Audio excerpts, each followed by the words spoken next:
Now we are moving on to a session that is something regarding thyroid. It's a symposium on thyroid. We have three different lectures on three different aspects of thyroid, and we have three eminent speakers for the session. And to chair the session, we have two senior faculties.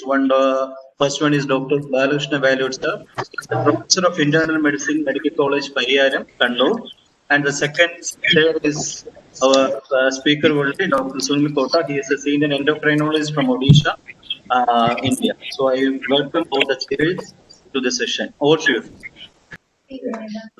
At the outset, let me thank Dr. Shabir and his team for inviting me to chair this session. And I take this opportunity to congratulate Dr. Shabir. In spite of this adverse several factors, and he has ensured that uninterrupted diabetes conference for the last 4 years, in spite of this adverse climatic and other aspects. And it is a real pleasure to be chair this session. And now the next 1 hour will be moving through the Thyroid Symposium, and we have got an eminent speakers for the session. And the first one is Dr. Suresh Damodhar. And I would like to introduce Dr.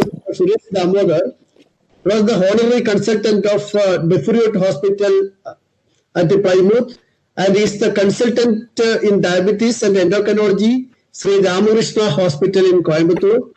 And again, he has done his basic, postgraduate and super speciality in training in UK, and he conducts annual international and national conferences, popularly known as the DICON and the Para-DICON every year.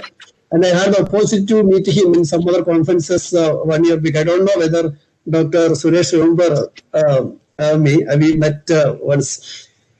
And again, he is awarded the Donald D. Sphere International Scholar Awards presented by the International Diabetes Center, Minneapolis in Minnesota. And he was the vice president of the Terminal Endocrine Society for the year 2018 and 19. And he has presented several papers, published many articles, abstracts in the national and international journal. And I heard his talk 2 or 3 times. He was a very, I think he's a very expert in this field, and he is the right person to talk about this topic on the practical approach to the person with an abnormal TSH. And I'm not taking much of time. You know that the TSH is the most simple and cost-effective investigation we all the physicians and the endocrinologists order. It has got very simple, cost-effective, but it has got a lot of limitations and complications. And we need an expert to talk on how to interpret and how to utilize these very simple investigations, the thyroid TSH. And I invited Dr. Suresh for his talk. So the next speaker in line is Dr. Joe George. He is not unknown to anyone, I think. So actually, he's loved by everyone around him. We have sparred some times ago, and he's a wonderful speaker to whom we all would like to listen to. He's a senior consultant endocrinologist and director Endo-Diab Clinic Kozhikode, former secretary Endocrine Society Kerala chapter, former secretary PACE, organizing secretary Kendocon, organizing secretary Mendoz, and best outgoing postgraduate student of KEM Hospital for the year 2006 and 7. So unending list of achievements. Over to you, Joseph. Thank you very much. Yeah. So thank you, Dr. Sunil and Dr. Balakrishnan sir. I hope I'm audible and my slides are clear. I'm really thankful to Dr. Shabir and the organizers for giving me this opportunity. Actually, I felt a bit alienated and out of place to have a thyroid talk in a diabetes CME, because as I went through the agenda, this is the only thyroid session there. But anyway, it's a superb topic that he has given me, and I'm very thankful for that. So let me not delay things. I will just start with my presentation. My topic today is to discuss on hypothyroid in pregnancy and its management. Thyroid, probably the reason why it has come to today's topic is because there has been a lot of media attention and education, which has definitely improved the awareness among doctors and also the general public about diseases of thyroid, leading to an increased screening and more diagnosis And actually, there have been a lot of discussion on the relationship between diabetes and thyroid and all sorts of things. So, but anyway, the awareness has quite increased, and almost all patients actually go on for all non-specific symptoms to the doctor. They get a TSH done. But when it comes to pregnancy, there it actually has a different level of awareness and treatment requirement that is there, because that is one place that we need to be very careful on managing thyroid, especially hypothyroidism. As with most of the scenarios, the thyroid physiology changes during pregnancy. There's an increased estrogen level, as pregnancy is a hyperestrogenic state, which leads to increased thyroid binding globulin and leading to decrease in free thyroid hormone, which leading to the increased pituitary stimulation of the TSH, leading to increased T4 and T3, which is there. And also, in addition, there is a placental HCG which stimulates the thyroid hormone receptor, leading to increased thyroid hormone production. And then there is increased thyroid hormone degradation due to type 3 dehydrogenase. All these thyroid changes that happen in normal physiology during pregnancy lead to an alteration in thyroid function, which we need to understand. As you can see from the circle, this is a place where the maximum changes occur. And finally, as I already mentioned, the TBG level increases, and finally the T4 and T3 usually settles down to somewhere like 50% above the upper limit of normal. And also the HCG level peaks by around 12 weeks, and then it comes down, and that also has a direct stimulatory effect on the thyroid hormone. So what is the usual normal physiological change that happened during pregnancy? As I already mentioned, there is an increase in total T4 and total T3 level all throughout the pregnancy. And that's why we say that the normal T3, T4, we should consider as 50% above the upper limit of normal. Up to that level, we should take it as a normal value during pregnancy. TSH, because of the HCG effect, may be within normal range or even maybe decreased. That's why the Endocrine Society has put a trimester specific range for TSH in pregnancy. That is, in first trimester, any value between 0.1 and 2.5 should be taken as normal. Second trimester, 0.2 to 3, and third trimester, 0.3 to 3.5. This is the normal range. So any value, when you look at the lab normal range, you may see that the normal value is 0.5 to 4.5 or 0.5 to 5. That's the normal range that's described by the lab. But that should not be taken as normal in a pregnant lady. In a pregnant lady, for example, in the first trimester, if the patient comes with a value of 3, that is above the normal range. That's an important point that we should keep in mind when managing thyroid in a pregnant lady. Okay, so with that background of physiology, let me go into the hypothyroidism in pregnancy. Hypothyroidism in pregnancy is associated with a lot of morbidity and mortality. It has been proven beyond doubt that hypothyroid mother is at risk of preterm delivery, delivering a low birth baby. It is said that there is an increased risk of pregnancy loss by around 60% if the lady is hypothyroid. And the most important and actually most highlighted thing is the lower intelligence quotient of the offspring. So it's very important that the child IQ may come down if the mother is not treated properly. Gestational hypertension risk is increased by 22% and also preeclampsia risk. There is increased risk of fetal death and also increased risk of abruptio placentae and postpartum hemorrhage. There is an increased ending of that pregnancy with LSCS also. All these things actually make it very important that we properly diagnose hypothyroidism and treat it to the correct level that is described by the guidelines. See, this is a study which has been a very landmark study which came in NEJM. It's a quite an old study. You can see that it was published in August 1999, which actually shows that children of women with high TSH IQ scores were 4 points lower than control, and 15% of the population of those children had an IQ level which was less than 85. We know that the normal IQ is considered something between 90 and 110. So less than 85 is something of a lower intelligence level, which was seen in 15%, while a normal population normal or in the control group, it was 5%. So there was an incidence of more 10% of those children who were born to hypothyroid mothers were having a lower intelligence. And this is when the children of women with high TSH, when they were treated actually, but when they were untreated, it came as 7 points lower, and there was a lower than 85 risk was seen in 19% of population.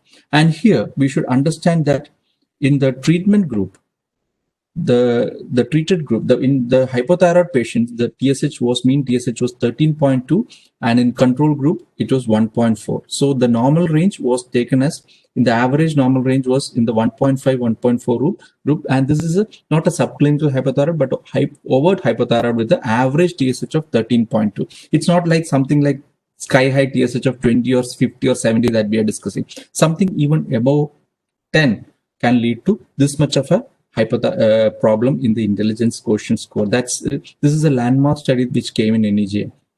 And also the antibody level, anti-TPO antibody level were significantly high at 77% in the women with hypothyroidism and only 14% in those who were euthyroid. So with that, we should actually define the upper limit of normal TSH in pregnancy.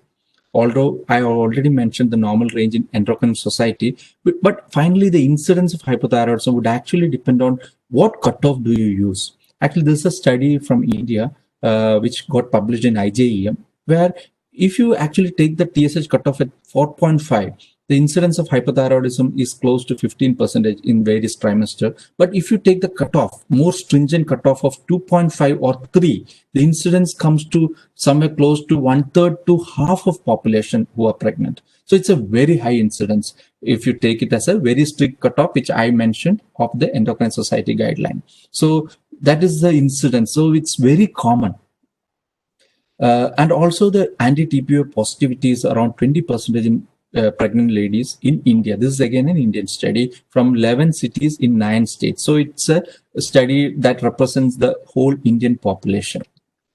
So what should we define as normal TSH? It's a very difficult question because overt hypothyroidism can lead to problem. But always the controversy is that what would be the problem with subclinical hypothyroidism? I would like to describe it with an example. What is the risk of fracture with the height of fall? If I ask that question, the common answer that I would get is that there is a certain height above which you can definitely say that there is danger and you are likely to fracture or you are likely to die. And there is also a height where you can say that you are definitely safe. Like if you jump from 50 centimeter height or 100 centimeter height, you are very unlikely to fracture, isn't it? You are pretty safe. So that's 2 levels where you are absolutely in danger. There is a level where you are absolutely safe.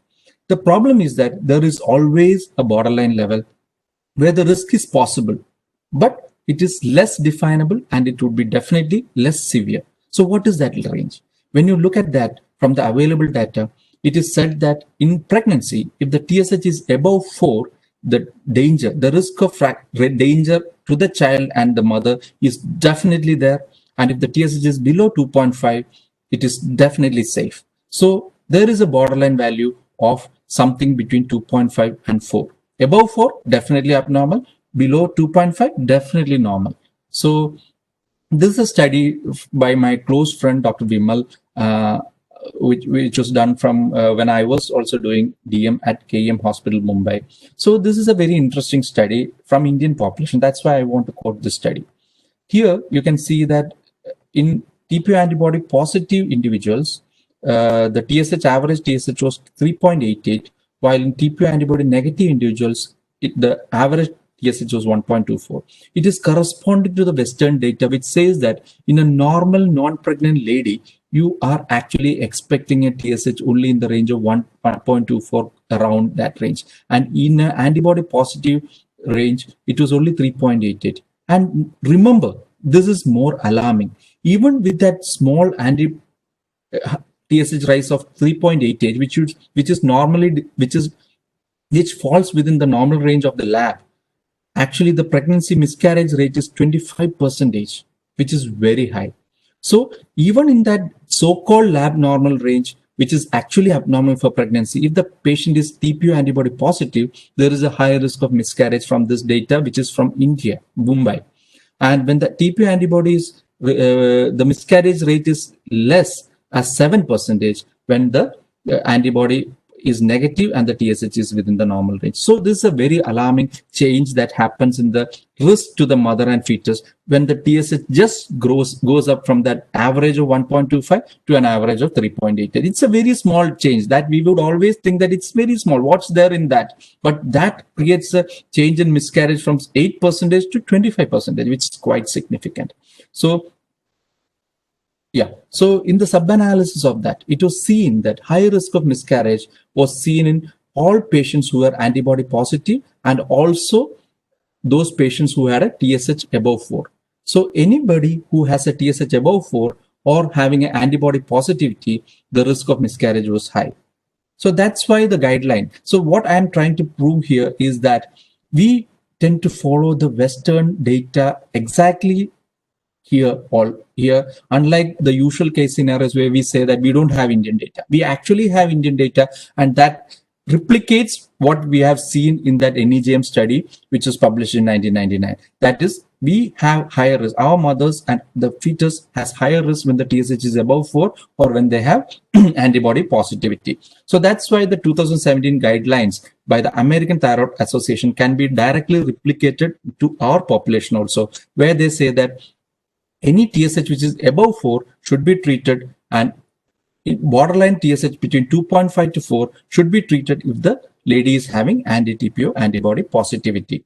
So that is the final conclusion that we need to get. Also, another question that commonly raised is that how to manage pre-gestational hypothyroid in pregnancy. Here again, with the available data, we should understand that we have to keep the TSH below 2.5. Because during pregnancy, due to the fetal increase requirement, the dose has to be increased. And usually the increase starts by around 4 to 6 weeks of pregnancy. That is even before the UPT is turned positive and the patient actually recognizes that she is pregnant, the dose requirement for thyroxine would have already increased. And the increase is by around 50 to 85% throughout pregnancy. And the final stable level is reached by around 20 to 24 weeks. So almost obviously, most of the patients would require the dose increase, and we should advise a lady who is planning pregnancy to increase the dose by 20 to 30% as soon as she knows that she is pregnant or she has just missed the periods.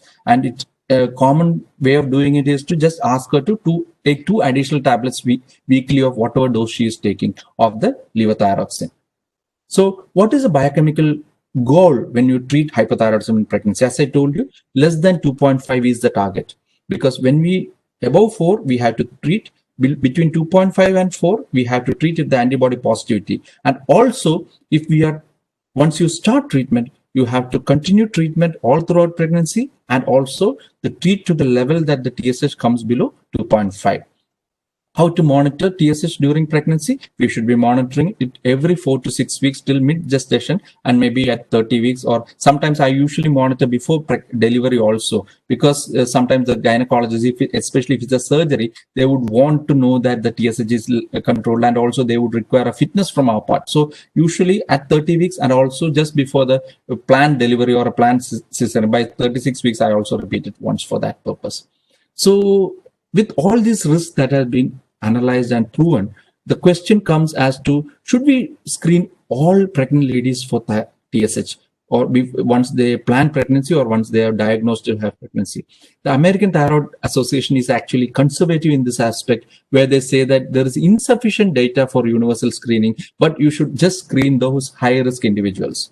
But here I feel we should go by the Indian Thyroid Society guideline, which was the guideline which was put forward by a group of eminent endocrinologists, which is led by none other than our own R.V. Jaykumar sir, and which says that all pregnant ladies should be screened either in the first antenatal visit or as soon as she gets a diagnosis of pregnancy by TSH. All pregnant ladies, not just the high risk, but everybody should be screened. That is the Indian guideline. I think that should be the common sense thing also. Why is it common sense thing? That will come in the next slide. That is the high risk screening for pregnancy as American Thyroid Association recommends.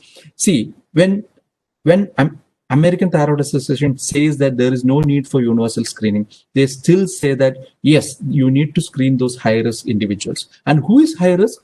anybody who is having a positive history or having symptoms suggestive of hypothyroidism, anybody who is having anti-TPO positive or having a goiter, having a history of head and neck irradiation, anybody who is more than 30 years, that's very important. That actually leads to a lot of patients who request into high risk. Anybody who has any sort of autoimmune disease, any history of previous pregnancy loss, previous preterm delivery, previous history of infertility, anybody, any lady who is having multiple pregnancies prior. So anybody who has already delivered more than two or more children, anybody who has a family history of thyroid dysfunction, anybody who is overweight with a BMI more than 40, anybody who has an history of administration to a high iodized contrast agent, or anybody who is residing in a iodine insufficiency. It's a very long, difficult list. But one thing I can tell you is that actually when you screen your patients by this criteria, again, almost around 80% of your pregnant ladies would be falling into one of these criteria as high risk. So finally, even if you start screening by the high risk, finally you will end up screening 80% of population. That's why our Jayakumar sir has intelligently pointed out, that group has intelligently pointed out that rather than wasting your time with high risk screening, just do screening for everybody, because we have a higher incidence of hypothyroidism in our population. Why to risk? It's a very eminently and easily treatable disease, so we can avoid it. And how to monitor a euthyroid anti-TPO woman? That is another controversial question. It is said that a lady who just has a normal TSH, but she is antibody positive, the risk of progressing to the hypothyroid phase is higher during pregnancy. Why? Because her requirement increases during pregnancy because of her fetus, and her thyroid may not be able to cope up with the increased requirement, and her TSH may again rise gradually during the pregnancy to more than 4. So even if the lady in the initial screening has a value less than 2.5, you should make sure that she has a follow-up evaluation which is done once in 6 weeks or once in 2 months throughout the pregnancy, because if she is known antibody positivity, there's a high chance that she may go up, have an increased TSH to more as the pregnancy progresses. And how should the levothyroxine dose be adjusted postpartum? We should just go back to the pre-pregnant dose. That's very easy, simple. A hypothyroid lady becoming pregnant usually would require a higher dose, and once she delivers, she would go back to the previous whatever dose she was taking. It's very easy. But the only question is, if she has been diagnosed during pregnancy or after the onset of pregnancy, we have a doubt. Was she hypothyroid before pregnancy itself, or is she just having a transient hypothyroidism during pregnancy because of the increased requirement? There, the recommendation is again clear. If the patient had a TSH below 2.5 with a dose which was equal or less than 50 microgram per day during pregnancy, then you can try stopping it with delivery. But otherwise, if the requirement is more than 50 microgram during pregnancy, then you should not stop it, but reduce by 25 to 50% and continue postpartum. That's a recommendation. And also, we beware that most of the hypothyroid ladies are having hypothyroidism because of Hashimoto's thyroiditis. And most ladies who are having Hashimoto's thyroiditis, the risk of progression of the disease or increase in dose requirement in the postpartum period is high, because they are at higher risk of postpartum thyroiditis, and they may actually go. Initially, you may have to reduce it to prepartum dose, but because of the postpartum thyroiditis, in the next 3 to 6 months, their dose may go up further. So that is one thing that you have to be very careful about. So I'll just try to summarize things in the next few slides. So non-hypothyroid treatment, pregnant lady who gets pregnant, you may have to increase the dose by 20 to 30%. But definitely don't reduce the dose. And a patient who on thyroxine treatment, don't stop it once you start the treatment during pregnancy. Whatever may be the report that you follow up, even if it is not range, don't stop it till delivery. And if a hypothyroid treatment again can develop a hyperemesis and a TSH transiently below 0.1, don't reduce the dose or stop the treatment suddenly. You may, if the TSH and FT4 is very high, you can reduce the dose. But sometimes I've seen that once you get a TSH because of superimposed hyperemesis, the people tend to just stop the treatment. Don't do that, because you may have a rebound high thyroid of very high TSH, which can lead to complications. So to conclude, if the TSH is below 2.5, no treatment is required. If the TSH is above 4, you have to treat definitely to keep the TSH below 2.5, and in the in-between range, you have to treat if the TPO level is positive. So if you need to read further, you can read 2017 guideline by the American Thyroid Association on diagnosis and management of thyroid disease during pregnancy and postpartum. Only problem is that it's a very big guideline with 162 pages, 111 questions, and 97 recommendations. Thank you very much. Thank you very much. Thank you so much, Joe sir. On an expected note, it was a wonderful talk, and very informative and precise. So I think we would be having questions after each talk. So any questions to Joe sir? Can I ask one question, Dr. Sunil? Yes, sir. Please. Very nice talk, Dr. Joet. I enjoyed thoroughly. I have two real life questions. One is, most often we see patients with TSH more than 100 and T4 below T4. And people are willing to continue pregnancy. What to do? This is question number one. Sure. Second question from your own. Sometimes TSH is less than 2.5 with T4 positive. What to do in such a scenario? Yeah, see, actually, to answer the second part first, even if the TSH is even if the TSH is below 2.5, but the antibody is positive, current American Thyroid Association guideline says that you should monitor it because the chance of progressing, the TSH increasing further during the pregnancy, the risk is around 20%. So, TSH 4.5, the antibody positive, you should monitor, but you don't need to wait until the level crosses 2.5. That's the second part. Regarding the first point, there is no recommendation as to this end pregnancy by an abortion for any level. There is no recommendation. Even if the TSH is above, you don't need to. You can just continue. Here we have to understand that there is increased risk of complication. There is increased risk of fetal loss. But we are not supposed to end it by ourselves, because if it's ending by the natural phenomena, let it go by that scenario. But we shouldn't terminate the pregnancy just for the sake of hypothyroidism. And another thing is about the IQ. Often people are worried about the slightly lower IQ in children that is born. But again, we should always understand that success in life is not defined by IQ. There are a lot of other things which define success. So a lower IQ doesn't qualify him. He may end up having a much better success than whatever you and I are enjoying. Thank you, sir. Thank you, sir. One more, very nice. And so one more factor that is pointed out is that the average IQ has shot up like anything. So even if it is uncontrolled, the IQ would go down by 8-9 points, and that actually doesn't matter on the ground. Yes. Exactly. Because see, if the child may be if the child was euthyroid, if the mother was euthyroid, the child may be ending up with 120 IQ. Even if it comes down to 110, still it's normal. It's above normal. Yeah. Very good. Thank you. Thank you, sir. Thank you very much for the wonderful opportunity. It's almost going to be the end of the evening, but it's very important topic, as Joe was mentioning in a diabetes conference. We're talking about thyroid levels, but I think it's very important practical one that we see in day in and day out. I have to thank Dr. Sabir for the wonderful opportunity, and thanks for all the chairperson. So to make it more interesting, it is a vast topic as its own with the TSH level. But to make it more interesting, I'll just go with some cases, and also on the way just go through with some aspects of the knowledge that we need to know. So with that, this is my agenda. I'll just go through cases with each of the conditions. So thyroid anatomy, you know where it's located, and it's being controlled by hypothalamus, pituitary, and then it goes to the peripheral tissues to act on. And you know the follicular cells that is secretes the thyroid hormone, C cells to calcitonin. So with that, I think we need to know there is a cellular level action in the thyroid gland, and that from the colloid we've got a T3 and T4 secreted, and it's normally protein bound. And if the protein bound with albumin and globulin, and it's 99.98% is protein bound. So the thyroid hormone action is a very complex thing, but what you need to know as a practical thing to see the patients is primary and secondary disease is there. Primary hypothyroidism with elevated TSH and suppressed T4 and T3. On the other hand, it's the other way around with the suppressed TSH and elevated T4 and T3 with the primary hyperthyroidism. So just go with the secondary one.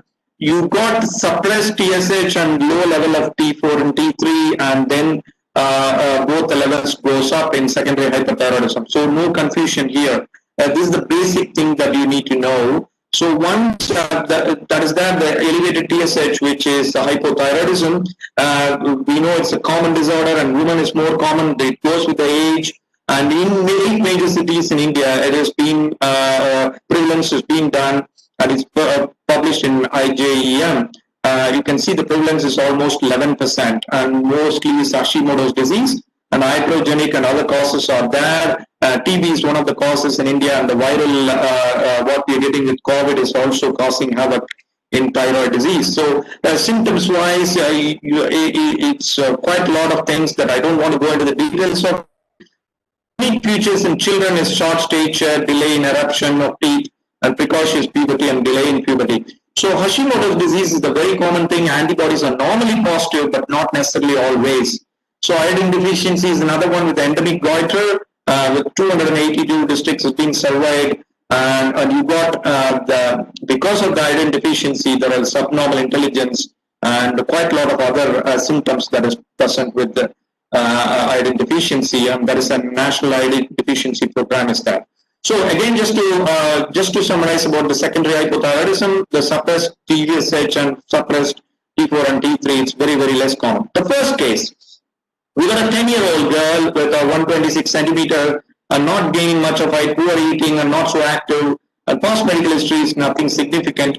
But you got the parental height is okay-ish. You got the cardiovascular system is stable, respiratory system is stable, and the bone age is only 8 years of age. And you got a TSH of 36.1 and T4 of 0.6 with thyroid antibody strongly positive. No doubt in this young girl, we got a primary hypothyroidism with the diagnosis. Commenced on thyroid hormone replacement. You can see the height after the 4 months is 132. So it works like a magic. What you say is a poor man's growth hormone. So you really need to diagnose a hypothyroidism for a young child to make sure that it's not a hypothyroidism that is causing the stunted growth. So that is the point made in that case, and also kids with the cretins are presented with various different things. So a second case scenario is a 67-year-old male with recurrent vomiting, 2 months history of nausea and recurrent vomiting, dizziness and decreased appetite. There's a weight loss as well, and cataract is done 2 weeks ago. That means he's metabolically fit to go ahead with the surgery. And it's a teetotaler. So the cardiovascular system is quite stable. Lying standing BP is okay-ish.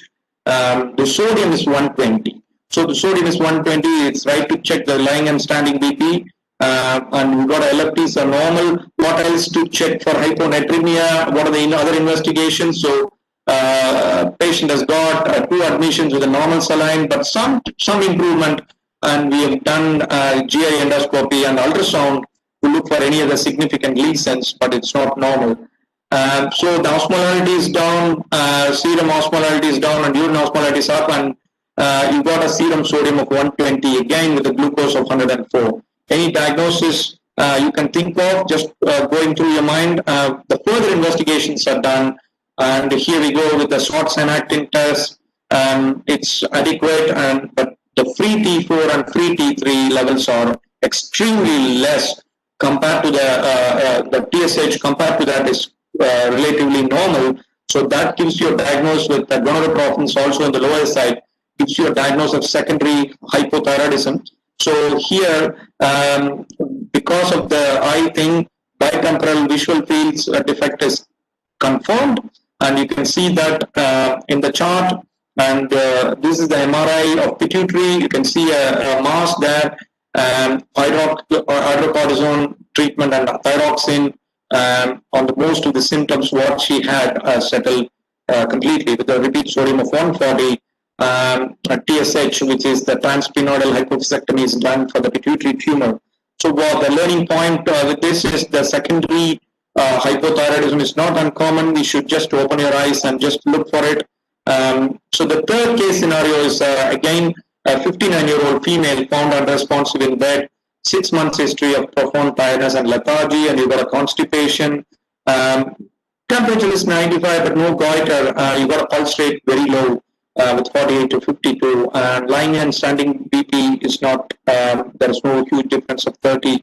So hypothyroidism is thought about, and with that, and the TSH was 1.4. So diagnosis of hypothyroidism is not that much possible. However, the free T4 and free T3 levels are low. And again, just to show the gonadotrophins, prolactin, the whole lot is down, indicating the pituitary is affected. And even the IGF-1 levels, which indicate the growth hormone status, and that is also in the lower end of normal. Well, it's not lower end of normal, lower, completely low. So here the possibilities are definitely it's a central hypothyroidism. It could be a hypopituitarism, and the pituitary adenoma or a pituitary infarction or apoplexy could be all be possible in this case. So again, so I showed you three cases. One is a primary hypothyroidism, and second one is pituitary mass causing a secondary hypothyroidism, and the third one is possible pituitary infarction or apoplexy.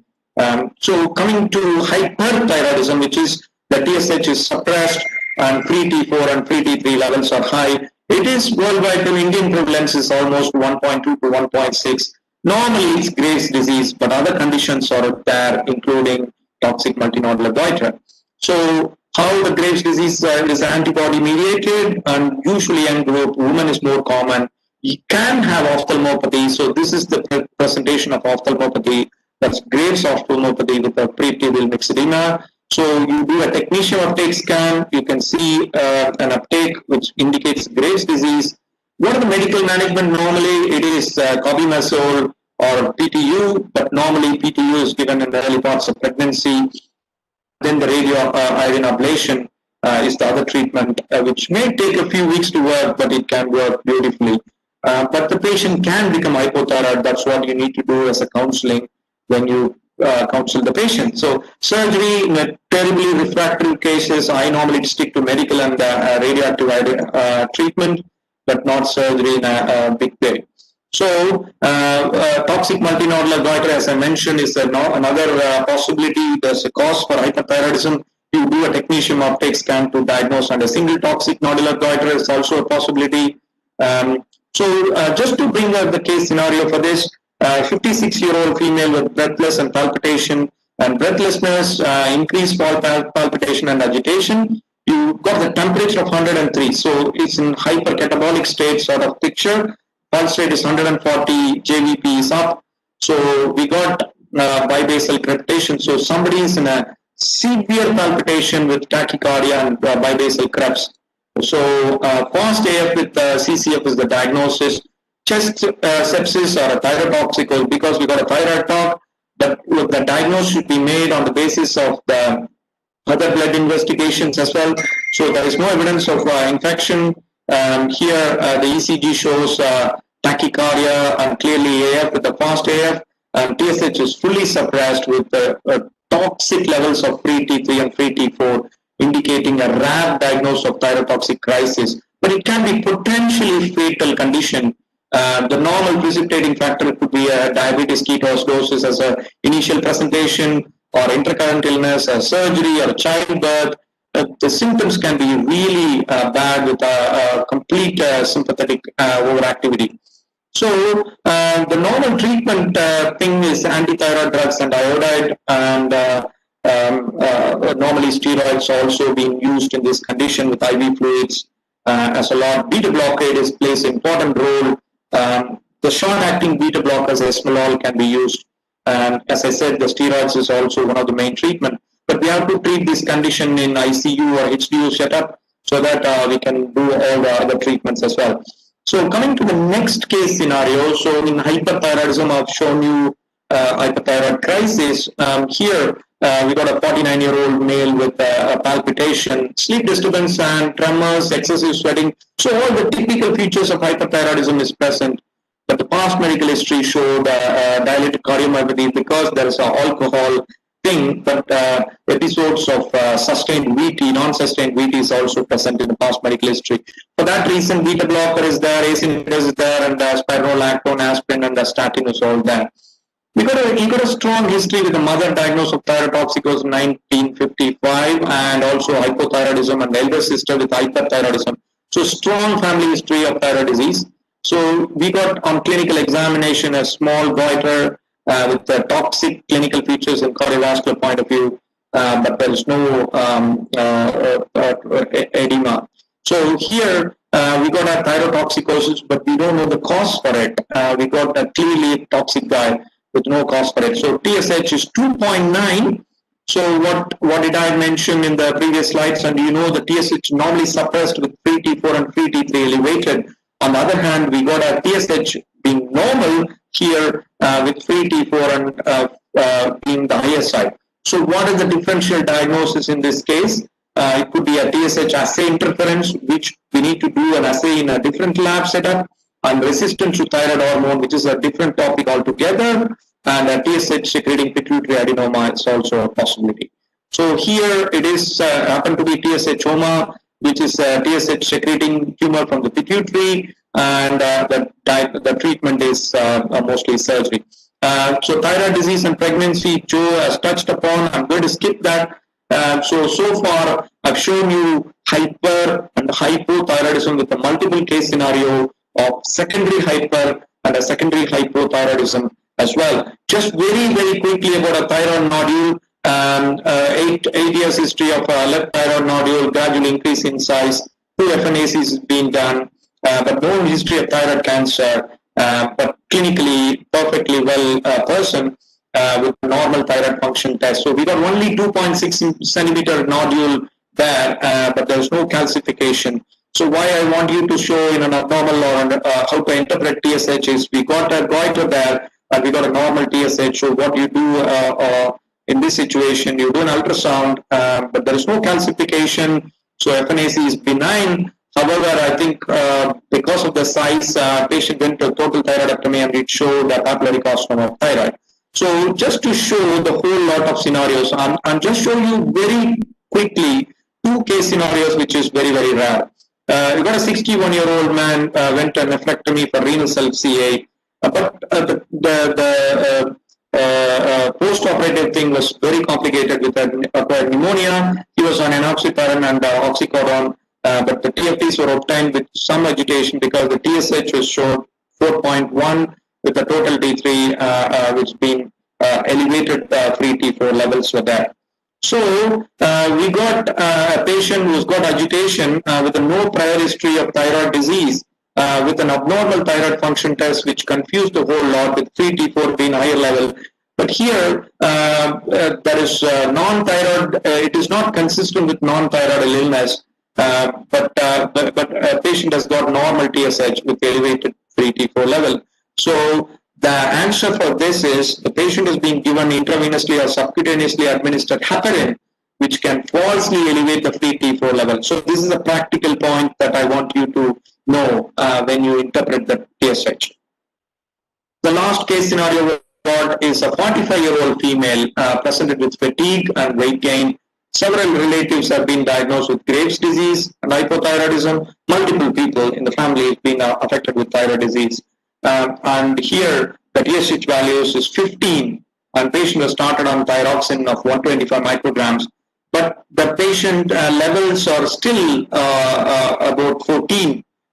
So the thyroid hormone levels were increased to 200 micrograms. So what happened after that is the TSH remains 16. But we do an absorption test to make sure patient compliance is good and the absorption is good.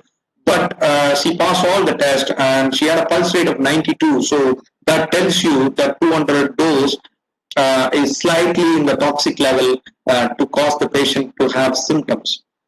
Patient has got TPO antibodies negative, which may or may not be significant in this case. But prolactin and pituitary MRI to look for what I've been telling you with a 5th case scenario of TSH-OMA. Here, everything was normal, but a month later, FT4 was normalized and TSH remained high. So again, the TSH consistently remained to be high. What happened is you are, whether you are dealing with TSH which is being falsely high, Could it be a TSH be high due to subclinical hypothyroidism? What could be the potential cause of high TSH and a normal or high free T4? So this patient has got initially high free T4, but I think after that the free T4 level is normal with the replacement, and your replacing is almost up to 200 with the tachycardia has been there. So the point is the patient had a high TSH and a strong family history of thyroid disease, but with very, very non-specific symptoms consistent with hypothyroidism. This is a very important point that I want you to just interpret. When the patient is sitting in front of you, we've got a TSH elevated, you really need to find out whether they got any symptoms. With the high level of TSH treating the thyroxine, patient is going into a really toxic state. But however, in spite of being using the high dose of treatment, patient remained and the symptoms remain the same. So the absorption is okay, the compliance is okay, but there is no evidence of TSH secreting tumor or any history suggesting of thyroid hormone resistance, which I mentioned earlier. So here we are dealing with a case where when you do increase the dose of thyroxine, not only her TSH did not improve, but she developed real anxiety and FT4 became very high, suggesting that we were doing a wrong treatment. Here, the case is due to high TSH was an interference with the TSH assay due to presence of heterophil antibody. And this is the point I want you to make. So, I touched based upon a few cases with elevated TSH, which is a hypothyroidism, and elevated TSH with a low free T4 and free T3 level, indicating a primary hypothyroidism. And the second case was about a pituitary tumor, which is an elevated normal TSH with the suppressed free T4 and free T3 levels, with other suppressed pituitary hormone, indicating a pituitary tumor in the MRI, and also the visual field shows the bitemporal hemianopia. So the third case is pituitary apoplexy, again knocking down all the pituitary hormone, and coming to the hyperthyroidism, which is suppressed TSH and elevated free T4 and free T3 levels. I've shown you the primary hyperthyroidism. The Graves is the commonest cause. I've also shown you the worst scenario case, which is thyrotoxic crisis, which normally managed by antithyroid drugs and IV fluids in HDU setting, along with steroids, and watching the temperature and watching the cardiac monitor. And then I've also shown you a case of elevated TSH and elevated free T4 and free T3 level, indicating a TSH-OMA. And we also touch base upon a heparin-induced case of falsely elevated free T4 level drug-induced. And we also went through a case of nodular goiter with a normal TSH and how to deal with it.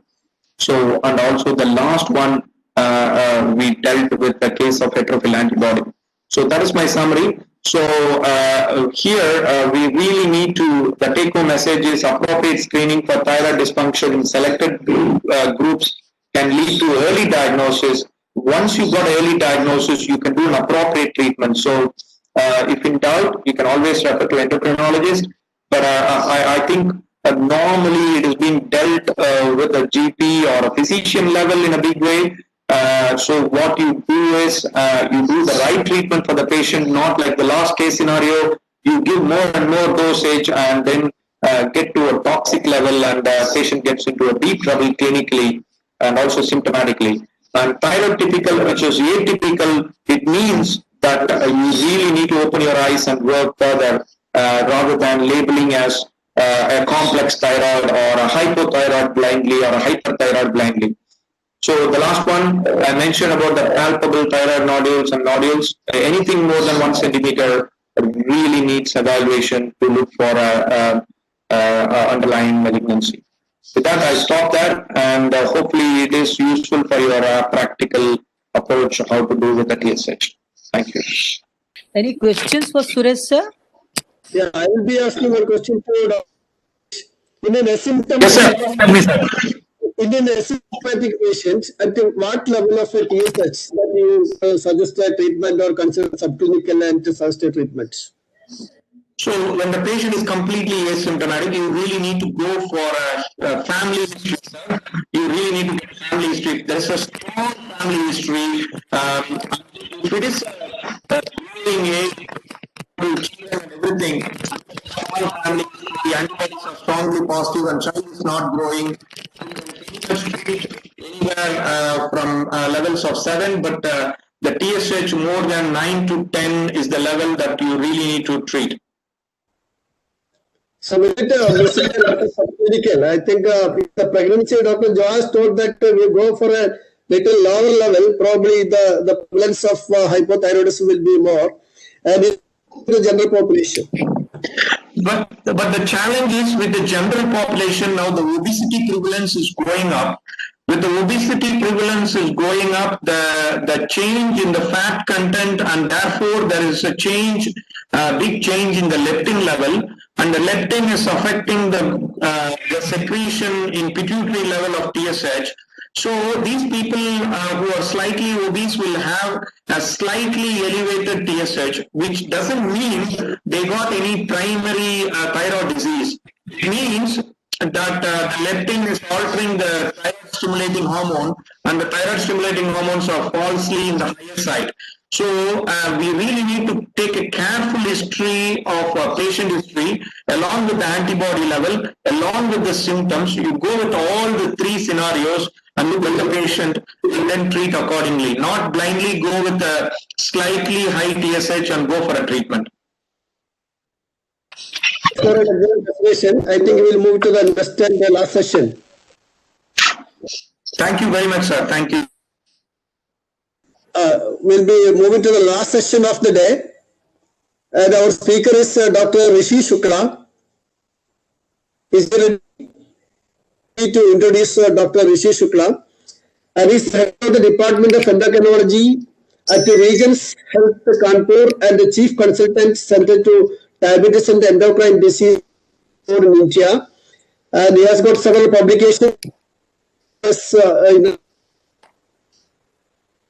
He was the invited faculty in European Association for Study of Diabetes, that is EASD.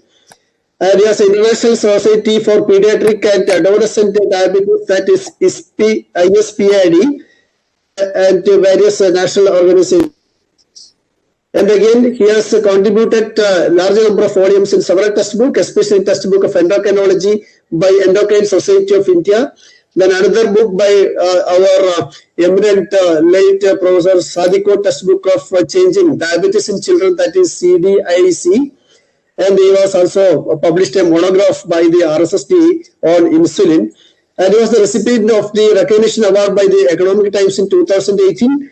And is running regular patient education program for the last 25 years.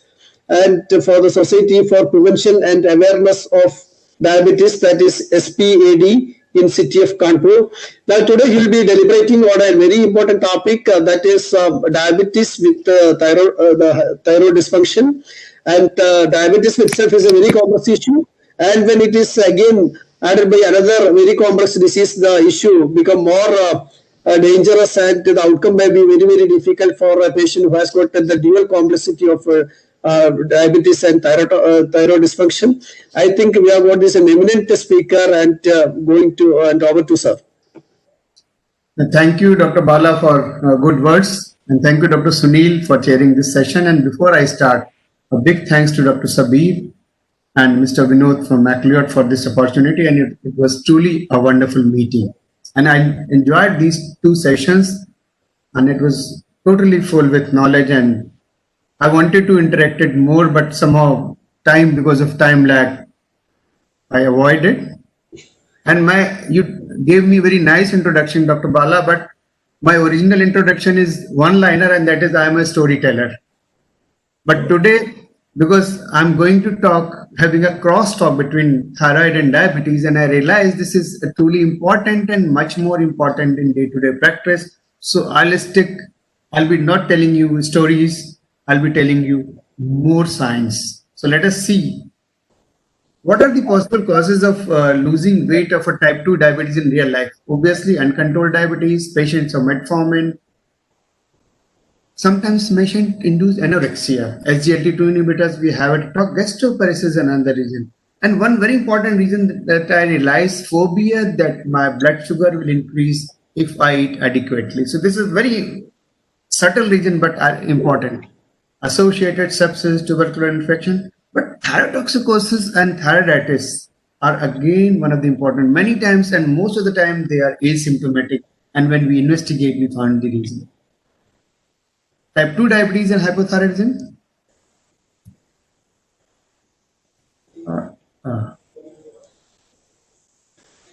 Its prevalence in different studies is 6 to 20%, and it is much higher than general population.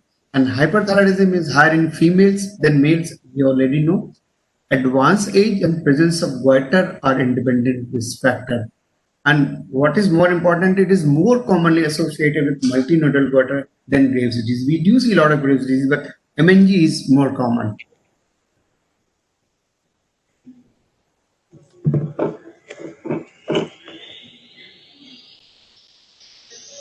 Hyperthyroidism and metabolic effect on glucose metabolism. Increased food intake, increased glucose absorption, post-meal hyperglycemia is a more common. Increased glucose absorption in muscle and fatty tissue, increased insulin clearance, deranged control, and increased chances of ketoacidosis. So, and then effects on lipid. Increased free fatty acids, increased lactate production, decreased serum cholesterol and triglycerides, and decreased body weight. So because of, by virtue of increased lactate production and increased free fatty acids, chances of insulin resistance increases. Coming to hypothyroidism, sorry, that was the prevalence I was talking about. Hyperthyroidism. Hyperthyroidism is much more common than general population, but type 2 DM and hypothyroidism, the prevalence is 6 to 20%. Hyperthyroidism is much less, but it is much more than general population. Same is prevalence is more than general population for hypothyroidism, and it was told by the previous speaker that it is the prevalence of hypothyroidism around 10.5% in India. Diabetes is also having more or less 8 to 10%, and both are common disorders. So we say, is it a coincidence or there is any real association? So it is much more than coincidence, and that's why we need to look into it. Significant increased risk is associated with increase if the age is more than 65 years, female gender, obesity, and presence of thyroid antibodies. It is more than a coincidence, and TSH is positively associated with increased insulin resistance and hyperglycemia in euthyroid patients. So this is very important. Even in euthyroid range, if TSH is gradually going up, then insulin resistance goes up. TSH may have direct effect to increase leptin secretion from fat cells, and type 2 diabetes has a higher leptin levels, which has effect on thyroid receptor hormone. The thyroid TSH increases expression of glucose and 6-phosphate and phosphoenol phosphocarboxylase amino. So nutshell is that by virtue of increased expression of glucose 6-phosphate, there is increase in sugar level in the body. What is the correlation? If you look at TSH in euthyroid patient, it is associated with the increased prevalence of diabetes. Type 2 diabetes is significantly increased with each microunit ml rise in TSH, even in euthyroid. And so this is very interesting. I mean, normally we consider 4.5 as a normal, and from 2 to 4.5, with every increment of 1, there is increase in the prevalence of type 2 diabetes. There is a close correlation. I mentioned about leptin, I mentioned about TRH. In prospective trials, progressive increase in TSH and fall in T4 is associated independently with high risk of diabetes. Progressing from pre-diabetes to diabetes is strongly associated with high TSH and lower FT4 levels. I mean, this is not a pathological high, this is physiological high. Upper limit of high and lower limit of normal TSH is important. Then another thing, statins, thyroid and diabetes. This is again a very interesting thing. because in diabetes practice, all of us use statin. Hypothyroid patients and statins are independently considered as a risk to develop diabetes. We can discuss later, but if you look at this combination, hypothyroid patients on statin are more prone to develop diabetes. Statins and hypothyroid both affect mitochondrial dysfunction, the common effect to induce diabetes. So something happens at the level of mitochondria and it leads to diabetes. Type 2 DM and hypothyroid relationship, there is increased risk of converting subclinical hypothyroidism to overt hypothyroidism, which may deteriorate control of blood sugar. So this is again important. And a progression of 5% per year was reported from subclinical to overt hypothyroidism among people with type 2 diabetes. So hypothyroidism, any type of hypothyroidism, subclinical or subclinical more than 10, the chances of converted or progression of thyroid dysfunction is higher in presence of type 2 diabetes. And the duration of diabetes is a risk factor, but it is for type 1, not for type 2. Hypothyroidism, what are the metabolic effect on glucose metabolism? It decreases glucose absorption. It decreases hepatic glucose uptake. It decreases gluconeogenesis, decreases insulin clearance, and so chances of hypoglycemia increases. What are the metabolic effects on lipid? All of us know it increases cholesterol, triglycerides, and LDL. Weight gain is there. And what is most important thing is that by virtue of increase in triglycerides and LDL, the free fatty acids are little more and insulin resistance is reported. But serum insulin levels are higher with lower clearance. So this is again in both hyper and hypothyroidism, insulin resistance is reported. Sometimes in hypothyroidism, we see higher fasting values. Coming to type 1 diabetes and thyroid, both are autoimmune disorders, so share common connect. Autoimmune thyroid disease occurs in 17 to 30% of type 1 patients. And the risk of hypothyroidism in a type 1 patient is around 25%. Both hyper and hypothyroidism are more commonly associated, and poor diabetes control predisposes to autoimmune thyroid disease. I have already mentioned earlier. This is a interesting chart by a very young enterprising endocrinologist, Sujoy. And if you look here, the diabetes mellitus and thyroid disease mutual influence on each other. Here, diabetes in euthyroid individual. If the sugars are there, it has some suppressive effect at the level of TSH. Now, diabetes in hyperthyroidism, what happens? There is a poor glycemic control. There is increased incidence of this thyroid optic neuropathy. So, if a diabetic patient develops hyperthyroidism, the optic neuropathy chances are increased. We'll discuss a little later about orbitopathy also. Hyperthyroidism in euglycemic individuals. What happens? The glucose intolerance is seen approximately 50% patient, and sometimes we see frank diabetes also. Hyperthyroidism in diabetes, there's a deterioration, all of us know, and when we treat thyroid, there's improvement. Hypothyroidism in diabetes, predisposition to recurrent hypoglycemia, but sometimes we see a higher fasting blood sugar. And in type 1 diabetes, the chances of involvement of hypothyroidism or any thyroid disorders is there. This is very interesting picture, and there is an association between normal thyroid hormone and diabetic retinopathy in patients with type 1 diabetes. Here what happens?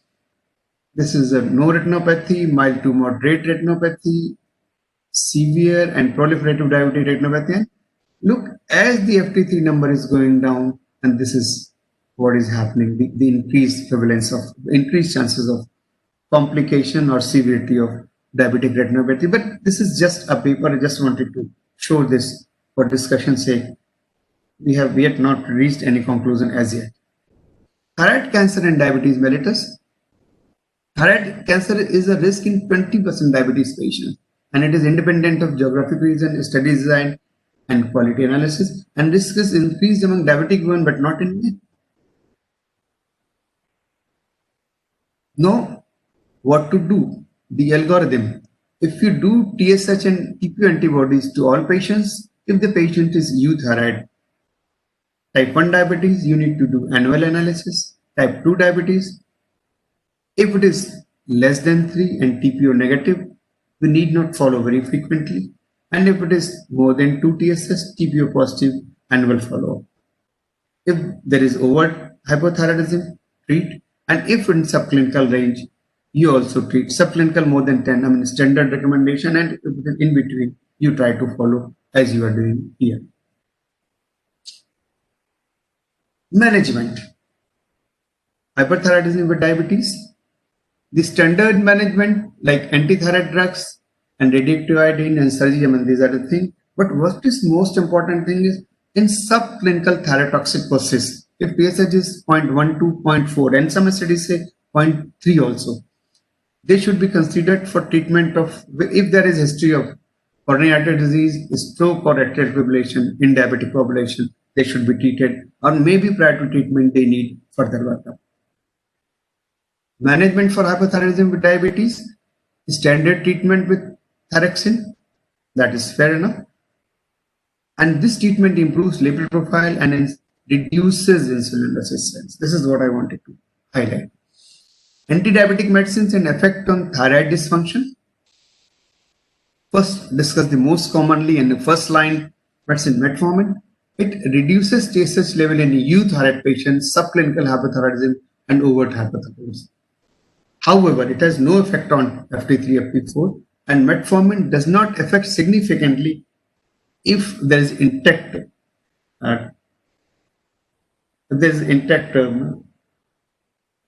hypothalamic pituitary thyroid axis. One interesting thing is metformin affects LT4 absorption, the thyroid absorption, if they are given together. So that is again important, and it reduces medullary thyroid carcinoma growth and possibility of other thyroid cancers. Coming to other agents, sulfonylurea, the modern sulfonylurea, glimepiride, gliclazide, which we commonly use, does not have any effect. PPAR gamma, that is pioglitazone and maybe saroglitazar, stimulates TSL receptor expression. And PPAR gamma leads to increased fibroblast and adipose tissue stimulation in orbit. So it should not be given in Graves' orbitopathy. So this is another important thing. GLP-1 analog, glucagon-like peptide. In animal models, there is increased history of medullary thyroid carcinoma. However, no such effect is seen in human trials. Insulin as such does not have any significant role in terms of thyroid function. So finally, what to do with antidiabetics and what are the recommendations? TSH should be monitored after starting metformin treatment in subclinical hypothyroidism. Maybe or lesser doses are required. Pioglitazone should not be given in Graves' orbitopathy. This is again a very important. If a person is Graves' thyrotoxicosis, somehow patient is on pioglitazone, please stop it. Glucagon-like peptide should not be given with personal or family history of medullary thyroid carcinoma. Sometimes the doses may be increased with hypothyroid patients. In cases of ketoacidosis, thyroid function should be considered even with little suspicion. And use of statin should be considered after making patient euthyroid from hypothyroid. And this is the last slide, and 3-4 days I took it. Here the rains are not as aggressive as in Kerala. These are the beautiful clouds, and I saw this tree, and immediately I thought of Corona and how it has affected. But immediately I saw this small bunch coming out, indicating that life never stops. With this, thanks a lot for your kind attention. I'm ready for any questions. Thank you so much. Thank you for an excellent presentation and for an important topic for the combination of both thyroid dysfunction as well as for diabetes mellitus. I think there is so much questions available in the chat box. So it's easy to in the patient with diabetes, either hypothyroidism or hypothyroidism. Which is your worried a little more? which is more common actually. Voice is not really. No, Actually, hypothyroidism is much more. hypothyroid. Hypothyroidism is much common. I mean, it is seen in 6 to 20%. So, Sir, but this produces more complication, hypothyroidism or hyperthyroidism, or which is easy to control and we are comfortable with. both depending on severity and the same I would assume it gives more both protection. But if you look at hypothyroidism, especially in a subclinical thyrotoxicosis, we have to pick up the patients with the history of coronary artery disease, history of atrial fibrillation. So there we should really be What can careful. lead to more cardiac complications? What can lead to more cardiac complications, hyper and hypothyroidism? Yes, thyrotoxicosis is more commonly associated with cardiac complications. Actually, your voice is not very clear. Okay, right. So actually, I am also not able to get what is actually. The voice is not very clear. Some audio. I'm answering on the basis of words, not sentence. I'm answering on the basis of words, not sentences. Yeah. Audio is not clear, I think. Not clear. You not hear properly. Yes.